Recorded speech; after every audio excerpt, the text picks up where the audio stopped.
Roadshow has cultivated a wide field of treasures for nature lovers. You do something beautiful with a piece of wood that lives forever.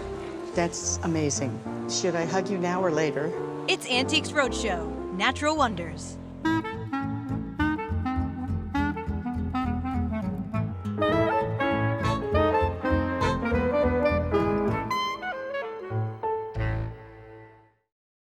Now, the people who make Antiques Roadshow possible.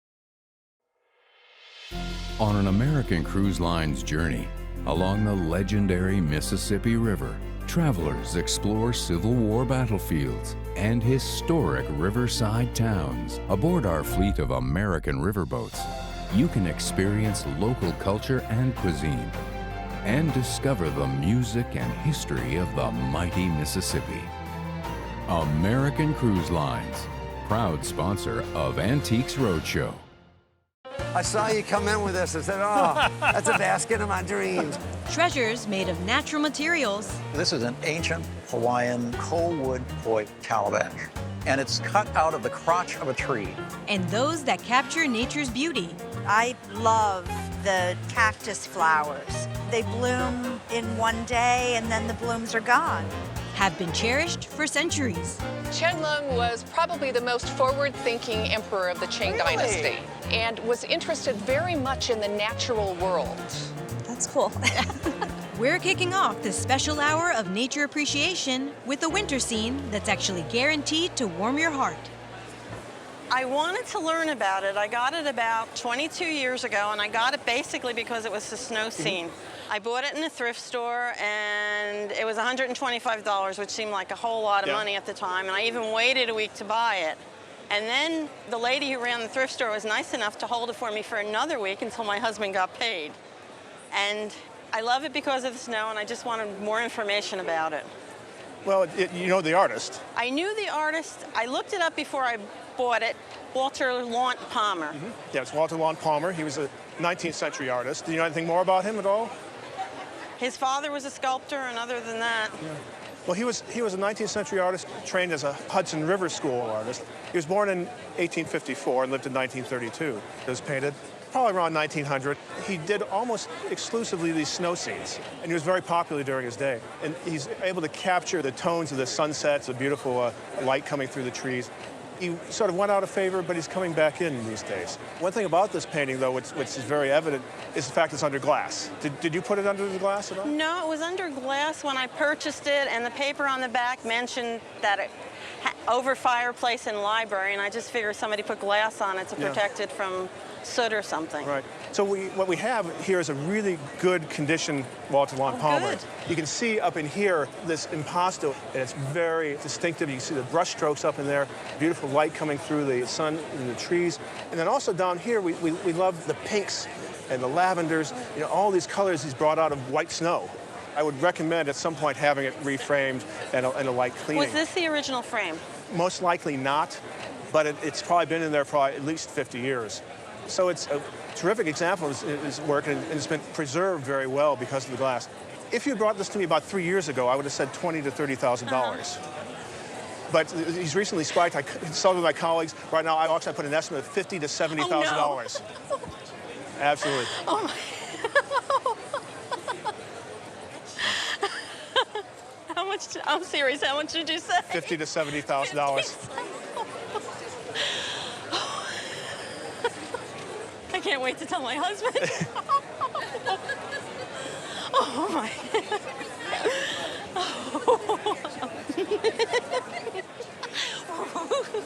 Now you be careful with on the way home now. Oh, he's driving. It's okay.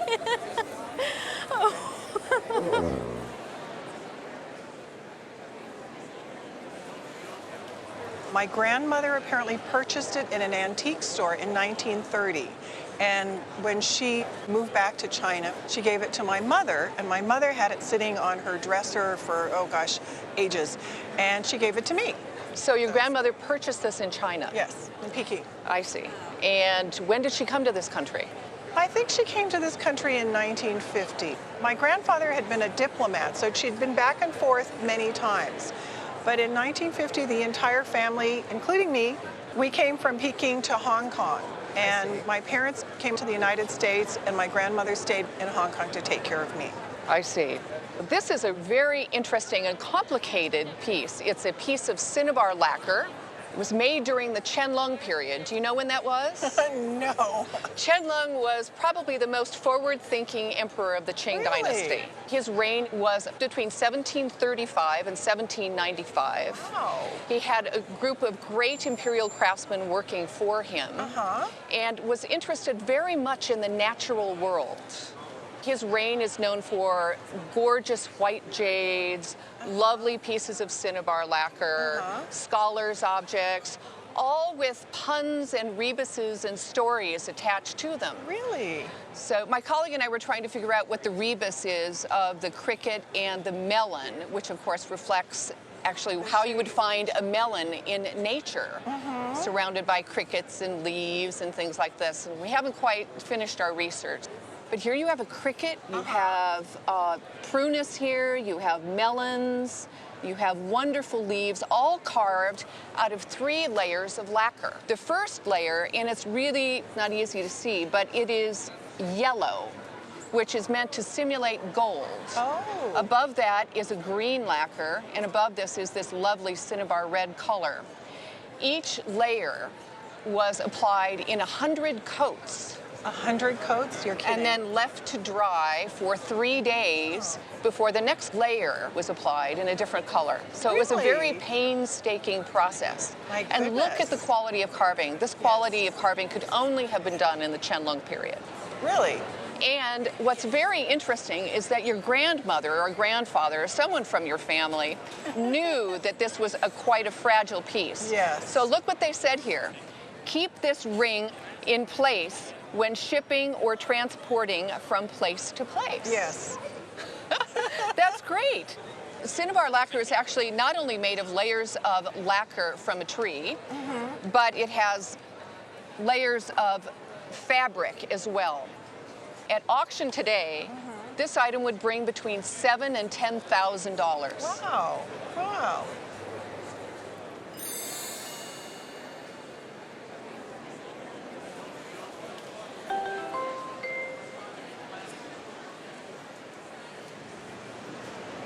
I came by it through my parents, and they're gone, so it went to my sister.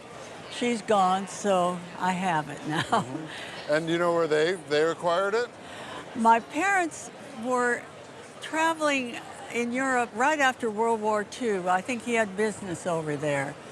And they came upon this in France and brought it back. That was maybe the late 40s. And do you know where in France they acquired it?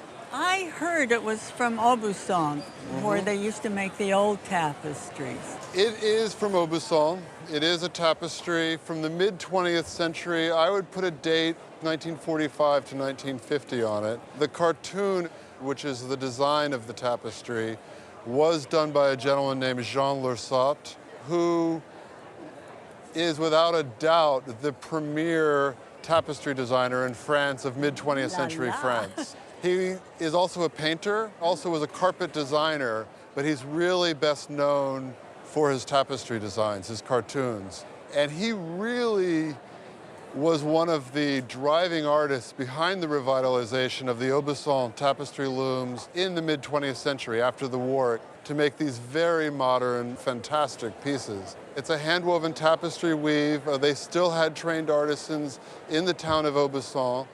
This particular piece, while designed by Lurçat, was made and woven by a company called Piton Brothers, which was one of the leading Aubusson workshops in the mid-20th century. Lurçat, his signature is here in the bottom corner, but next to it is a PF, which is Piton Fers, which is Piton Brothers. The name of this tapestry is Gobi. It's inspired by a night scene in the Gobi Desert in China. You recognize which is why you have kind of bamboo-looking motifs through the tapestry, and these blue dots that are kind of hinting at stars as a night scene. By the modernism of the mid-20th century, everything was highly stylized. It was suggestions of ideas as opposed to really naturalistic depictions. I know a lot about Lurçat. I know a lot about Lurçat tapestries. Hey. This is one of the greatest ones I've ever seen. Really? Lurçat tapestries can tend to be quite busy, a little too much going on. This has a cleanness to it that is really, to me, the best of mid-20th century French tapestry. Do you have any idea of value? Well, I was thinking maybe 5,000. The retail value is $15,000. It's really quite a remarkable tapestry.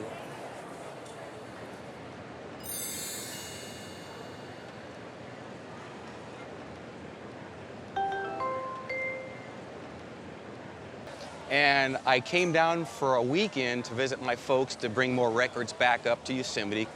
I stopped at a flea market in Castro Valley, and I recognized the photographs, and I inquired as to how much they were, and he pulled one out, and I asked him, who took it? And he gave me some line, a brother-in-law or somebody. So I kind of knew he didn't know what he had. I didn't really know what he had, but I asked, did you have any more? He brought out 2 more. I paid $1.65 for 3 Ansel Adams. I think they're originals. I know you're concerned as to whether Ansel Adams actually made these prints, and I believe he did make them. Number one, if we look in the lower right corner of this print, which is called Nevada Falls, we see that his signature clearly appears in ink below the photograph, which is typical of display and presentation of Ansel Adams's prints. Earlier, we looked at the back of the mount, and we saw that they each had a hand stamp. And that hand stamp did not have a zip code associated with it. Zip codes were introduced around 1963, so the print date on the photographs could actually be as early as late 1950s, since the hand stamp so clearly is an early Ansel Adams hand stamp. Ansel Adams revisited earlier negatives, because some of these negatives were made in the 30s and 40s, and printed from those early negatives prints in 14 by 11 inches, Merced River, 11 by 14 inches, and then Vernal Falls, slightly smaller. In the 1970s, as he got older, he delegated the printing responsibilities to Alan Ross. And in 1975, when Alan Ross started working with Ansel and printing from these older negatives, Ansel wouldn't sign his name, he would initial the prints to indicate that he had seen them, that he had authorized them, but they weren't printed by him. Let's just focus on what is here, which are 3 Ansel Adams photographs, probably printed in the 1960s. At auction, this group of photographs is worth $15,000 to $25,000. For all 3 of them? For the 3 together.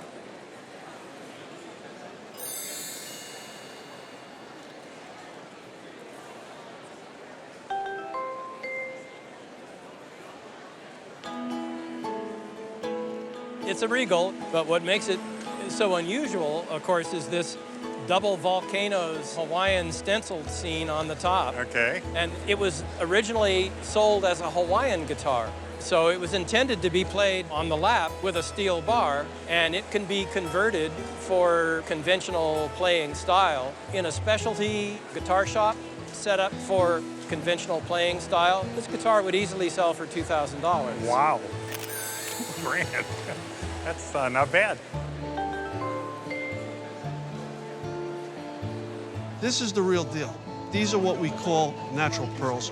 They come out of the ocean. Man had nothing to do with the formation of them. The skin, the nacre, grows like skin on an onion. They're very rare. The environment's changing. These pearls don't come out of the water like they used to, and the price of them has really escalated. This market is so hot. Today at auction, $5,000 to $7,000. Whoa.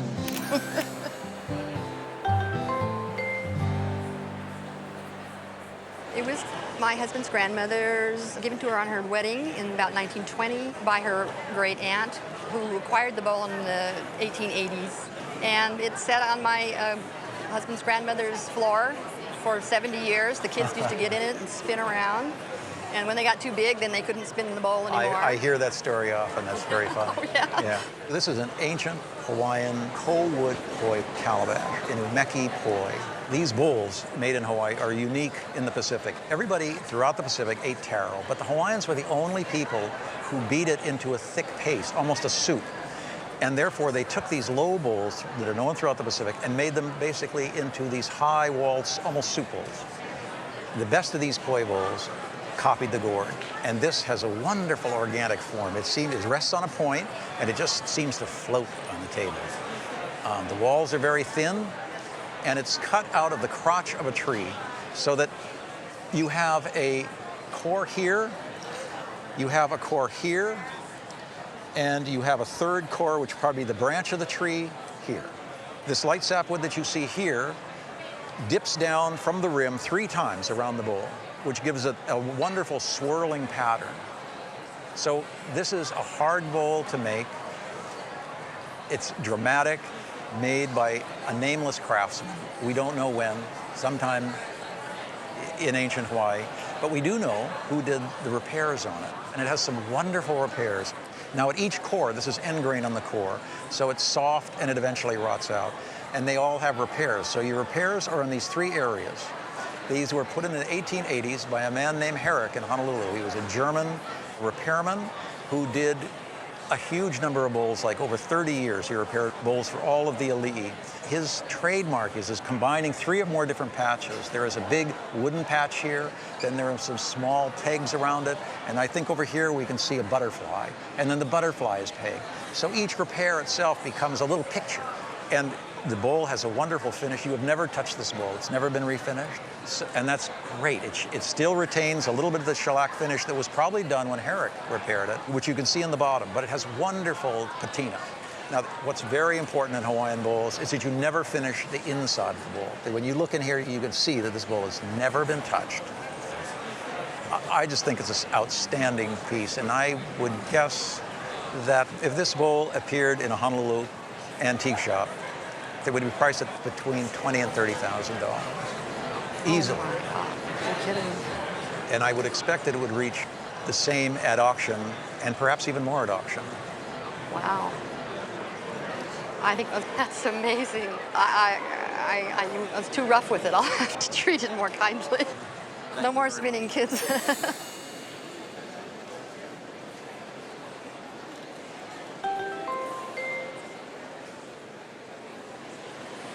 So you brought us an Eloise McGill. What can you tell me about her? She was an artist in San Antonio back in the 1880s, 1890s. But she was my great-great-aunt. She's made quite a few paintings. We have about 6 in our family. We have 2 in our house. When I looked her up, I realized that her full name is Eloise Polk McGill. She has a distinguished lineage. Some people thought she was a direct descendant of President Polk, but he did not have any children. She's the grandniece of Judge Baylor, who started Baylor University. Well, so she's got some connections here to Texas. Absolutely. She first studied with Robert Onderdonk in Texas. Right. And then at some point later, she studied with William Merritt Chase in New York. Ah. Now, William Merritt Chase was quite a personality as a teacher. And there were lots of little adages that he would say that would stick with his students. And one of them was, take all the time you want to paint this painting, take 15 minutes. Wow. Meaning that before you touch your brush to the canvas, in this case panel, you should know exactly what the composition is going to be and how the painting is going to develop, so that once you start painting, you paint quickly. Ah, and that is interesting. Extremely evident in this painting. She's incredibly competent, secure, confident as a painter. The artist was born in 1868 and she died about 1938. This painting was done in the last 2 years of her life. And when I saw this painting, when you came up, I was blown away by the brilliant color. Yes. She was known for doing bluebonnets as well. Yes.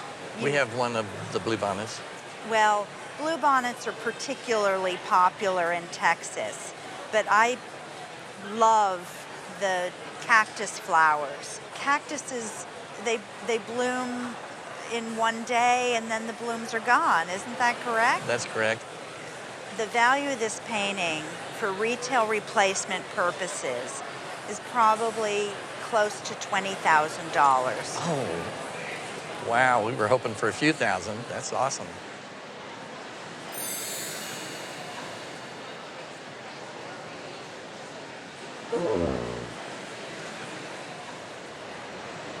My parents were stationed in the military and were in La Rochelle, France back in the early 60s. And when I was, probably about 10 years old, I was out with them antiquing, and we found this in an old barn, and finally was able to talk them into buying it for me, because I always loved all the intricate carving and everything on the clock. They undoubtedly trusted your taste. Yes, it was.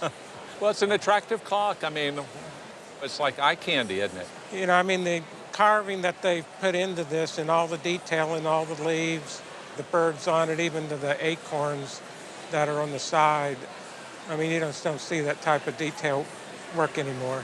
I'm just guessing that it probably came from the Black Forest area of Germany, maybe 1900, somewhere in that time frame. When we first got it, there were still some of the worm borers and so forth in it, and it took a little while to get those killed. Every morning you'd get up and there'd be a little pile of sawdust. Yeah.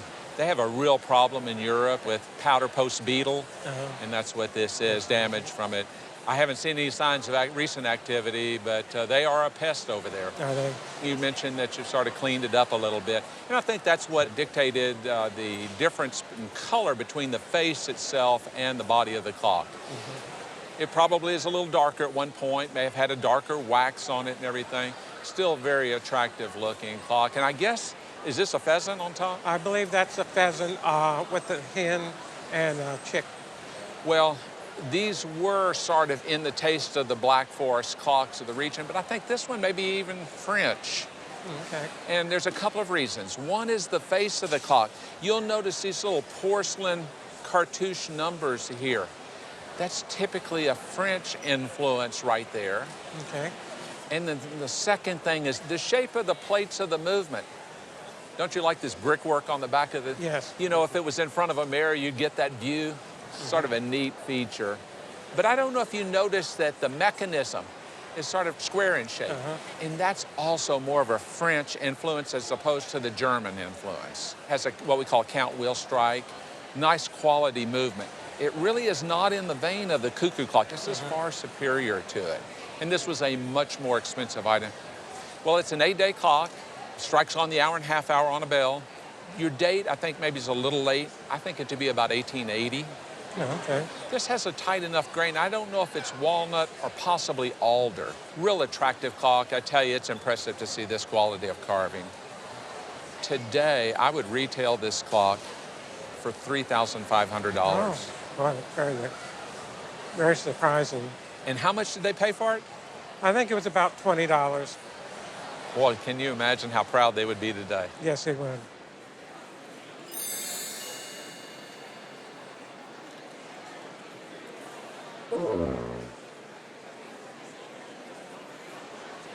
I was born on Nantucket. My grandfather's name was Jones. Was he related to Edward Coffin Jones? That would be probably my great-grandfather. The Coffin name on Nantucket is like huge. And the Jones name is huge. By mid-century, Edward Coffin Jones in New Bedford had interest in, or full ownership of 15 vessels, many of them whaling vessels. What's cool to me is that you, as a direct descendant of this great family with Nantucket history, that these baskets, many of them have come down in the family, right? I think they all have. They call these Nantucket lightship baskets, right? In about 1854 or 5, they decided that they should have a lightship, right? 25 miles off the coast, so that other vessels wouldn't crash into the reef on the shoals of Nantucket. So these sailors had to be there, what, 24/7? baskets, yeah. On the ship? On the ship. And what do you have to do out there? Nothing. So what do? Weave baskets. You weave baskets.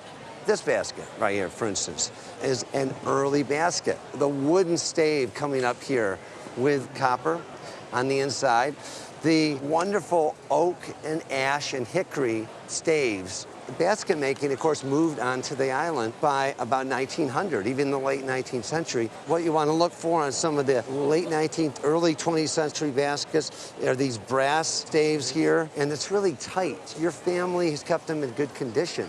We move up in date, and as you know, this antique Nantucket basket made in the 1930s by A.D. Williams on Orange Street in Nantucket, a well-known maker who often used poplar on the bottoms. That's poplar wood. Now, this basket is missing. Did you know this? No, I didn't know that. Right there, you can see a couple. You can see where that's little loop handles, and they're broken off. This basket is made by the same man because the technique is the same. We have a poplar bottom and the original label on the bottom, which mentions 120 Orange Street. And then we have just this nice, probably early 20th century, never had handles. Condition, really important. Again, all the reeds are in good shape. They're not busted off because all that affects value. In 1945, a man named Jose Reyes came from the Philippines and began making baskets. And he did something different. The early ones are made of oak and hickory and ash, and he started using rattan, just like he did in the Philippines. Here's a very inexpensive basket, but it is signed by him and engraved. The one basket that he alone developed is the friendship basket.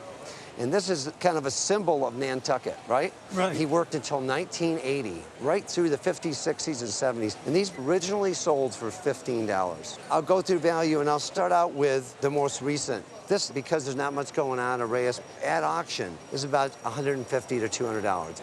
Friendship baskets, it depends what's on top. These are seagulls. That is ivory. And earlier on, they used whalebone, but that's ivory. And ebony. It's a very nice rectangular shape on the bottom, and the mark is really nice. That would bring $2,500 to $4,000, wow. Okay? This is a nice, clean, simple basket worth about $1,500. And this, because the handles are broken, this is about $500. It would be $1,500. Going on to this basket, that is in rough shape, a little bit on the side. It has some damages. A little break, yeah, and that affects value. About $1,500 because of the damage. It would be $2,500. This, nice and early, very tight, is about $2,000 to $2,500. And finally, we get to my favorite basket, okay? This is the one, I saw you come in with this. I said, oh, that's a basket of my dreams. I want to go. Because of its rarity, because of its condition, would be worth in the range at auction of $6,000 to $8,000. And that easily, it might even bring 10, 11, 12, 13,000. For that one basket. A lot of money for a basket. A lot of money for a basket.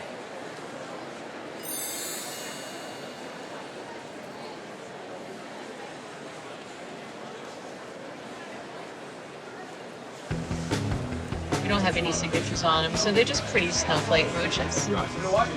Value is going to be about $25 a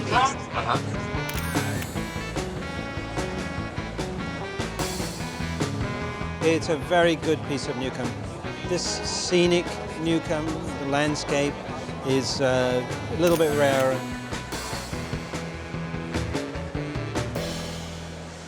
Today you've brought us a really interesting painting by John Fery.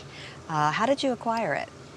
This painting was my great-grandfather's, Charles Rendell Mabie, and he was the governor of Utah.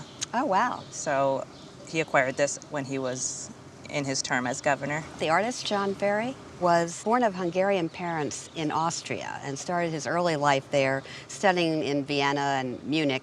And he comes to the United States in 1883. He is best known for painting views of the West. He absolutely embraced the whole landscape. And so he would go to Yellowstone and Glacier National Park and ultimately Utah.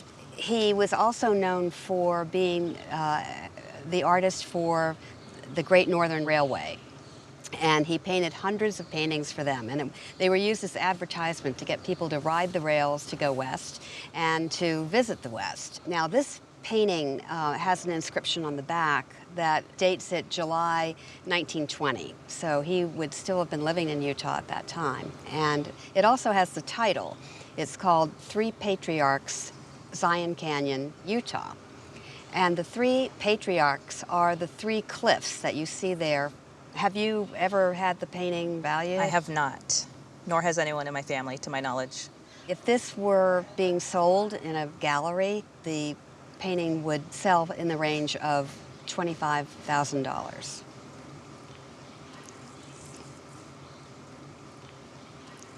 Okay. His work is highly coveted and desired. He is best known for his views of Montana, but it really is a very special piece. That's cool.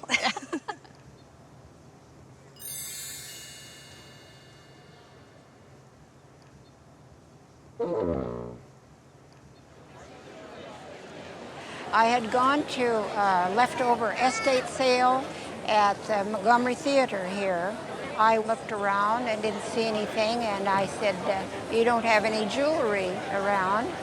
And she said, oh, well, yeah. And she said that there's a shoebox in there. So she brought the shoebox out, and I started looking through it, and I said, how much do you want for this? And she said, how about 10 cents a piece? So I think I spent $1.60. $1.60, okay, for a note for 16 yes, pieces, but basically. This was really the only good piece in it. And about how long ago was this?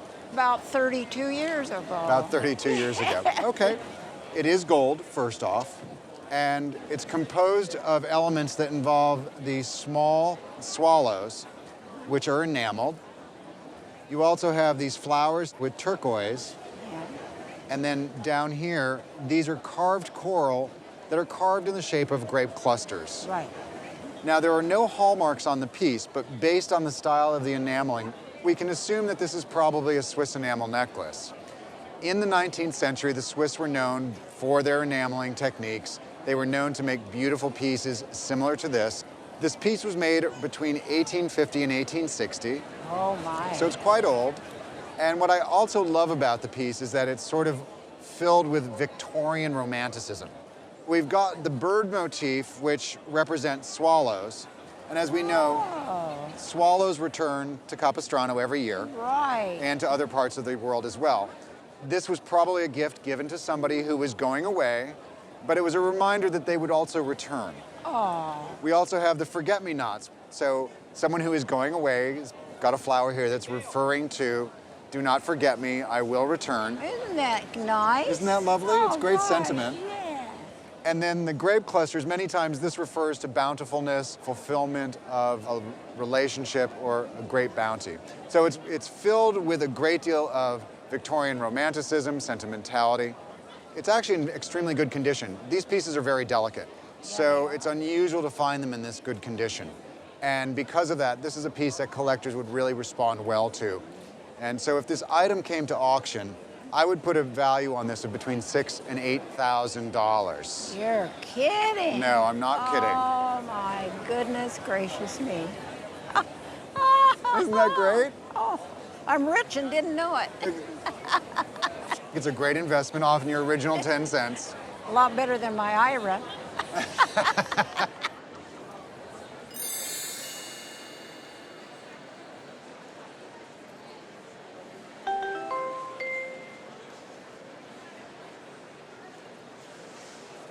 These pots were my grandmother's. She got them on her honeymoon. They were passed down to her daughter, which is my mother. When my mother passed, I got them. They are both Hopi. They represent two generations of Hopi pottery. Oh. The bowl closer to you was made around 1890, 1900. It was made at a location called Hanno Hopi. You may have heard of the famous potter Nampeo. She was the grand dame of Hopi pottery. Oh, wow. This is not made by her, but Okay. it's made by somebody who surely knew her. And she followed some of the patterns that Nampeo popularized. The designs on that bowl represent bird feather wings. And birds are critical to Pueblo culture. Birds associate the native people with the upper world. In the upper world, we have clouds. In clouds, we have rain. Rain comes down and produces corn. Corn is everything in the Pueblo world. So we must dance for rain. We must pray for rain. We must beg the heavens. Rain. So this pot close to you was made for trade to non-natives. The pot closer to me, it's a wonderful pot, and I haven't seen too many like it. I believe it's from a period called Polacca, Polacca ware. This began, as best I understand it, in the late 1700s, up until about 1890, 1900. All right. It's fairly thick. It's a little cruder, not as elegantly painted as the pot close to you. And the design here is not typical. The only thing I can think of is that these are rain indications. Okay. I can't explain to you why they're not coming straight down. This bowl shows a good deal of wear along the top of the rim. This was made, I'm certain, for native use. It's a native pot made to hold perhaps water. Okay. Somehow this repetition of the same design, it's just intriguing. I've never seen one quite like it. It's clearly older than the bowl made for the tourist trade. This bowl could be mid-1800s, 1850, 1875. As to value, I believe the bowl closer to you on a retail basis would be worth in the neighborhood of $1,200 to $1,500. If you're going to insure it, I would raise it up to around $2,000. Okay, good. This bowl's a little more difficult to value. I think on a retail basis, I would value this at around $3,500. Wow. And if I'm insuring it, I'd go higher, perhaps $4,500. It's a wonderful pot. That's amazing. Should I hug you now or later? That's great. I really appreciate that.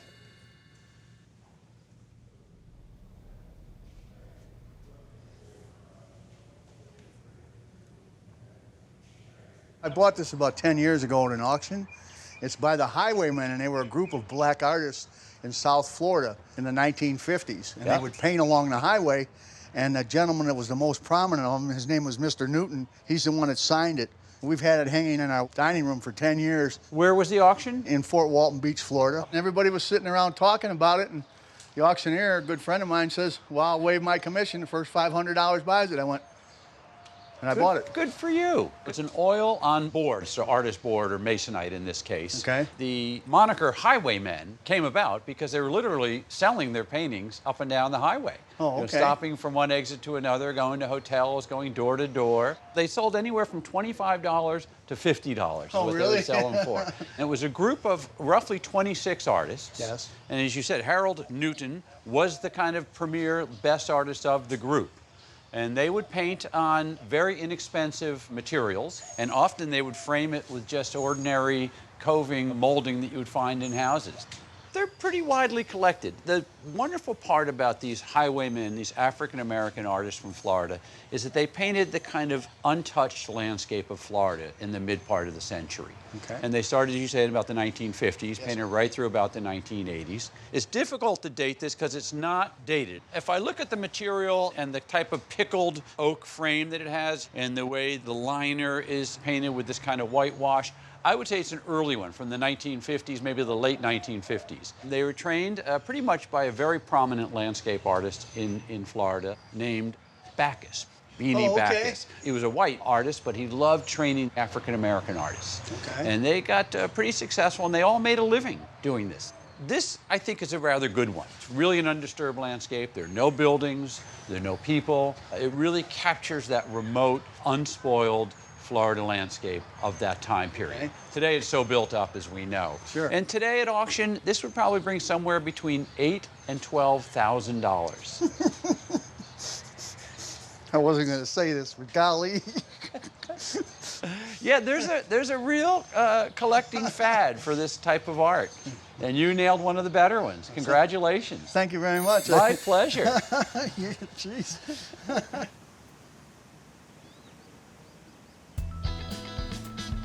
My family is friends of the brother of the artist, This is Yellow Mountain, a sacred mountain in Wangcheng, and that's one of the places we went to visit when we were in China. Xiaojun is considered one of the top painters in China today. Yes. His works sell for a pretty good amount of money. And he does these large-scale works that sell for large amounts of money. Right. I think this has got to be in the $50,000 to $70,000 range. Wow.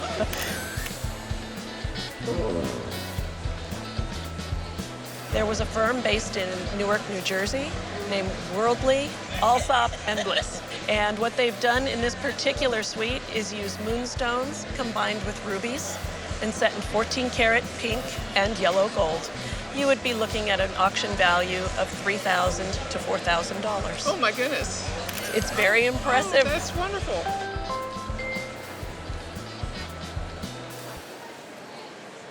Today I brought in a couple of, I'll call them sketches for lack of a better word, that were given to me by a very close relative.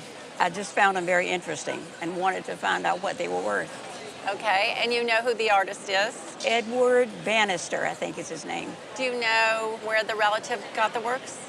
Probably an auction, possibly Rhode Island. Well, that would make sense because the artist, Edward Mitchell Bannister, lived in Rhode Island. He was born around 1828 in Canada to a father, a black man who was from Barbados, and a white woman who was of Scottish descent. They had both died by the time he was 16, so he ended up moving to New England in the 1840s, and he did all kinds of odd jobs. He was a cook, he was an actor, and then he ended up in Boston being a barber. But he was interested in art, so he started taking evening classes at the Lowell Institute. And around 1876, they had a big centennial exhibition in Philadelphia, and he won the bronze medal. But when the judges realized he was black, they tried to rescind the prize. And what was interesting was that the artists who had competed with him argued in his favor, and he was able to keep the prize. Great. So once he won that medal, he started getting commissions and recognition, and he was able to be an artist full-time. And he very much admired the Barbizon School. It was a group of artists who painted landscapes in France. And they had sort of a serene view of nature, which very much was his same point of view. But towards the end of his life, that style of painting fell out of favor, and he really became completely obscure. He died in 1901, but in the 1970s, there was a civil rights movement, and that's when there was a resurgence of interest in his work. Okay. So here we see two works on paper.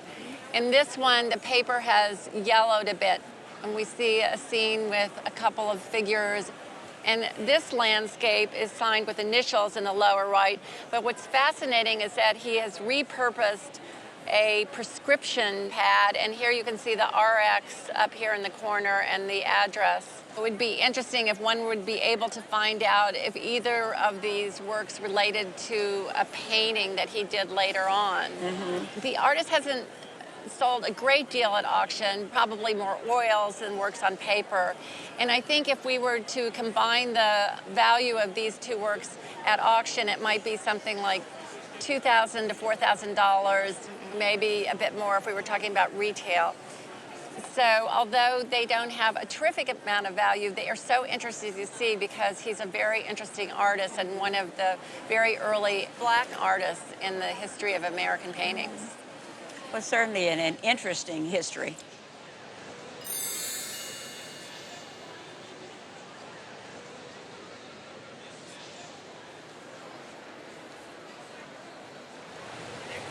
It belonged to my father, and when my father passed away, my mother had it for a while, and then she gave it to me. These herbals, which are very elaborate to produce, very expensive to buy, were probably done for university libraries, important private libraries, amateur botanists, of which there were large numbers, and physicians, because all the plants in this book are of medicinal use. One of the things that's so unusual about this book, this one's by a woman. Right, Elizabeth Blackwell. Elizabeth Blackwell, right. She was the wife of a physician to the King of Sweden, and she had an interest in medical botany and was obviously a fine artist herself. And this book is the result of her botanical drawings over a long period of time. This is the German edition with the text both in German and in Latin. Yes. Published Nuremberg, 1757. The nice thing about it is the hand coloring here. Yes. This was a common way to produce fine illustrated books in the 18th century. And there's gilt here. The lettering is picked out in real gold. Watercolors used for the rest. The effect is quite beautiful. Yes. Let's look at an internal page. You can tell what that plant is. Yeah, poppy. A poppy. And what was done is a copperplate engraving, and then a colorist would carefully hand color the stems, the leaves, the flower. Let's look at another one, a cucumber. Right. And cucumbers, of course, had medicinal properties in the 18th century. I don't know if they do today. Now, let's talk a bit about conservation issues. Okay. Basically, the book is falling apart. Since it's an important and valuable old book, yes, you need to have it rebound. Right, you need to spend a few $100s at least to have a good quality binding, have the pages re-sewn. In this present condition, I would still say it was worth somewhere in the range of $10,000 to $15,000. Are you serious? Yeah. It's a very important botanical book. Wow.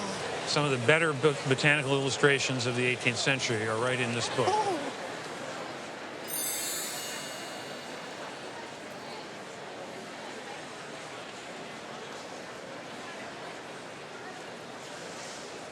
In 1986, my wife gave me the book by Nakashima called The Soul of a Tree. And the philosophy of that book was if you do something beautiful with a piece of wood, it lives forever. And after reading it, I said to my wife, I'd like to buy some of his furniture. She says, you're not buying anything unless I find out it's comfortable or not. So in 1987, Valentine's Day, we went out to New Hope, Pennsylvania, and met George Nakashima. And he sketched out all kinds of furniture that we might be interested in. And we ended up with 12 pieces. And we got him in 1988. And of course, he passed away in 1990. Yeah. Well, you met probably one of the 20th century's finest furniture makers. Right. What you've got here is a Conoid bench. And the Conoid bench is considered by most collectors to be the finest piece of the finest line that he ever did. Good.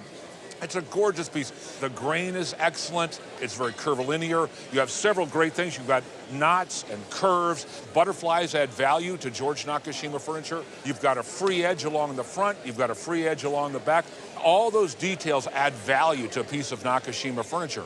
The other thing that you've got on this piece that I think really adds value is the fact that this piece is signed by George Nakashima.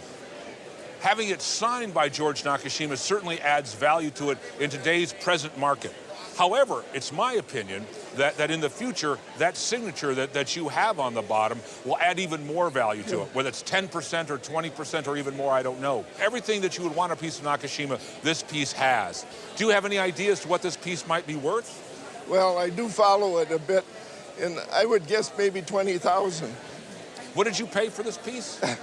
All 12 pieces, we paid less than $12,000 for all 12 pieces. Yeah, yeah. Table, chairs, Well, I would say at auction, in today's market, this Conoid bench, this wonderful Conoid bench, would bring between $35,000 and $45,000. Really? Yes. So in this piece, you've already tripled your money on everything. You should have bought more. You should have bought more. Absolutely true. 1987. Absolutely.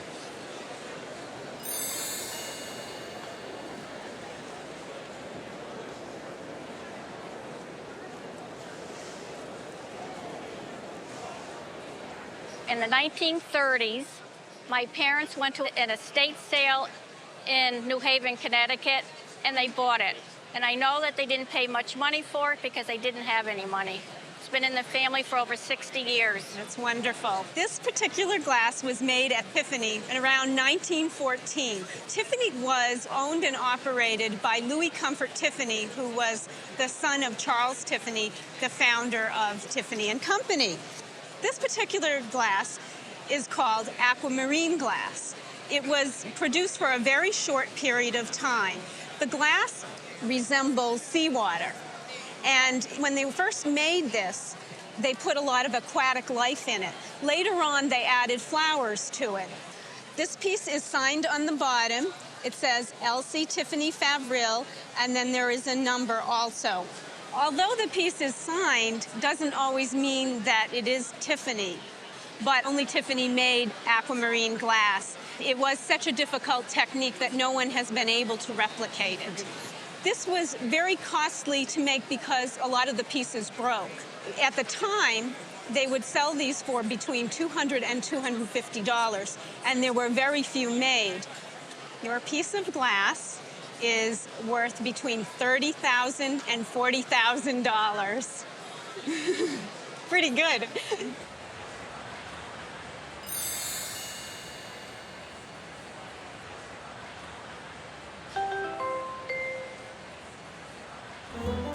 Coming up, this is a view of the crater of a volcano. And I don't mean to make a pun, but they're kind of hot right now. Check out this explosive work of art right after this. Well, I'd love to know how you acquired this painting. I was at the Hillsville Flea Market several years ago, just walking around. I noticed it and just liked it, and asked the guy what he wanted, and I bought it from him. How much did you pay for it? $20. At that time, did you just take it home and, yeah? Yeah, and answered, why did I buy it? Why did I part with $20 for that? And that's why you came to the Antiques Roadshow? That's right. All right. We're looking at what I think is a very rare Hawaiian volcano painting. This is an oil on canvas. It's signed JOS for Joseph Strong. And under that, it says HHI and then 88. Joseph Dwight Strong Jr. was born in Connecticut, but by 1879, he moved to California, where he became affiliated with an important group of artists and writers and actors called the Bohemian Club. In 1881, I believe, they had entertained Oscar Wilde in this crazy party in San Francisco, and he was really in danger of drinking away his talent. So right at that time, he got an important commission and he moved to Hawaii. It's when he moved to Hawaii that he and Tavernier and some other artists formed a group. They were later known as the Volcano School. And this painting is a view of a crater of a volcano. Hawaiian paintings are rare, and I don't mean to make a pun, but they're kind of hot right now, which is great. We have damage in this painting. We have a hole right here. It's bad damage. We have insect issues here. Accretion is what we call it. We have crackle. It's not in great condition. I would say that right now, his work is so rare that despite all the damage, that this painting could bring at auction $8,000 to $12,000. That's good. Better than $20. Yeah, a lot better than $20.